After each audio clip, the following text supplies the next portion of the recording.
All right, welcome back, my real fam. In fact, let me share the link for those who want to contribute. Please, all I want on this show is just solutions because this is becoming diabolic now. I dropped in the real farm. I said, probably village people are after these people. This is becoming spiritual. I don't think this is normal. So please, if you have time to join me on this show, just help me bring solutions. What the women can do and what these brothers can do to better their lives. Here is another case. I saw this one from Pastor Shola also. So this lady wrote and said, "Hello, Pastor Shola. Please, I need people to advise me on this matter. I was brought to the US by my husband." Remember Auntie B book, Imported Wives. This is an imported wife. "I was brought to the US by my husband. By the time I came here, his mother was living with him. So I joined them with my daughter. Things were going on well until I started working." It's always when they start working. "He changed when I started working. He wanted me to be giving him my paychecks, but I refused. And I told him I would be paying part of the bills, but he refused. So he left me with my daughter and moved to Texas with his mom. This was in 2018. So I continued working, and God has been so good to me. I bought a house and I have cars." So he came back in 2020. He apologized, and I was watching him if I could have another child with him because age is not on my side. So I made up my mind this year to have another child. So I discussed it with him, but I was shocked when he told me that he's giving me a condition. And the condition is to add him to my lease so that we will own the house together. I'm confused. Please keep me anonymous, sir." There you have another scenario there. You know how I said it here that when you read these stories online, you're gonna think, oh, maybe it's fiction. Maybe they just made it up. Maybe Pastor Shola just cook up these stories. Let me tell you, I shared something with the Real Fam yesterday when we are having our awareness voice chat. And I couldn't believe that I, Ben, one day would be the one sharing some of these crazy stories. I don't even plan I was going to share yesterday. But you know how something will be bothering you, disturbing you. You think about it all the time. You couldn't figure a way out. You can't put your hands on what type of madness is going on. That was how I was feeling. So even while we were doing meet and greet yesterday, when I checked at the backstage, I just had to share it because I just wanted to know if I give the right advice or not. But that is not the case here now. I brought that in for you to know that when you read these stories online, they are correct. People are moving mad, like my gender, men. Many of our fellow brothers from Africa, they are moving mad. I know you might say, "Oh, Ben, why now? How about the women? Are the women not crazy too? You see how they behave abroad?" Bros, let's leave women aside for today. If you watch our videos here, if you listen to many of our shows here, we call the women out when they effed up.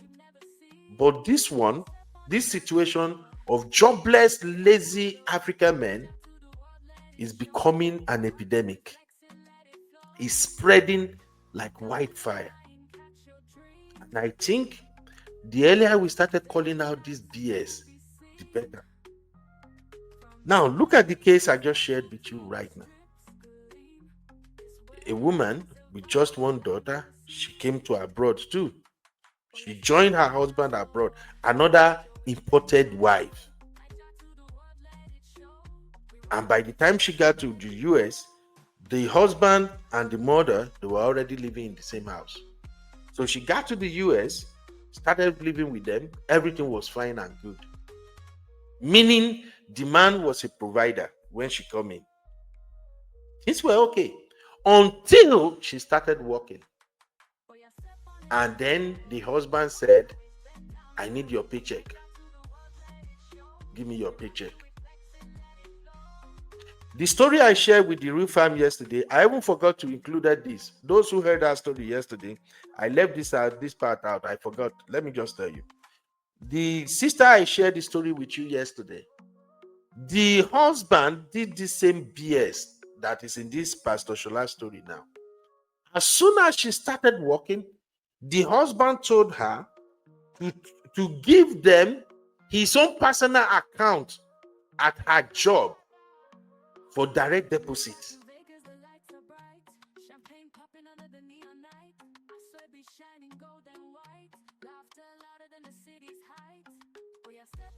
His account.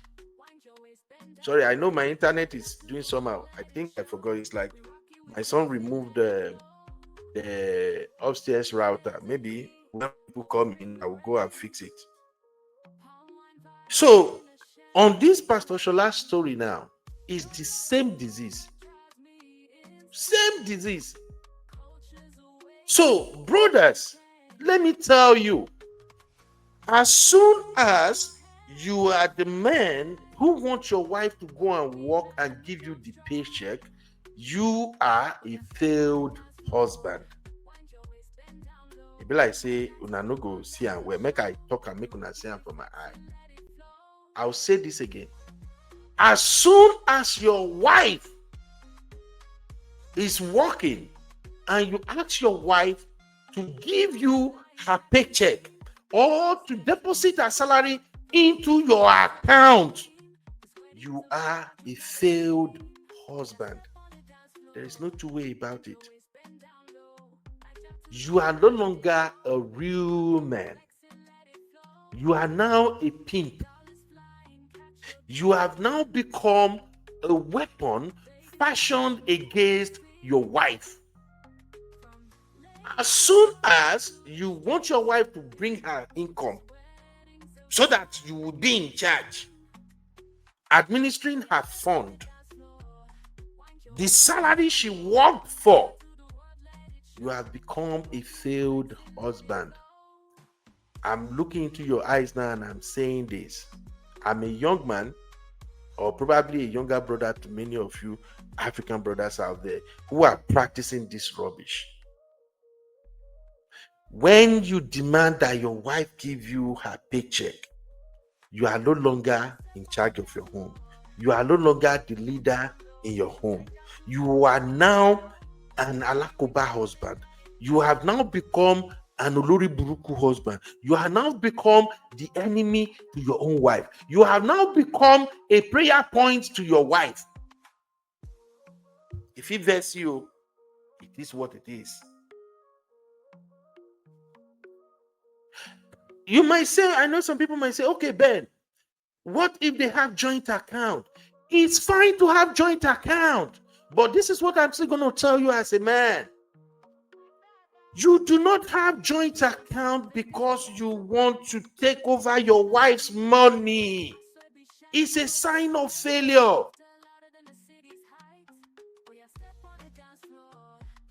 If your idea of baby, let's have a joint account, is for you to have this kind of power over your wife's income, so that when as soon as your wife get money, fiam, the money come to the joint account. Then the day she want to buy lipstick, you knew she bought lipstick. The day she want to buy a shoe for herself, you knew she bought a shoe. The day she feel like, my mom at home, there is no food, let me send them $200 so they can buy food at home. The day you start monitoring how your wife spends her money, because you have joint account, you are beginning to lose your leadership position in the house. That is a wrong reason to have a joint account too. I don't know, maybe I'm wrong, but I'm telling you right now as a brother, the purpose of having a joint account is for your wife to add whatever she can add to that account, and you as a man, you pump money into that joint account too. The reason for a joint account is for a joint access. Joint access.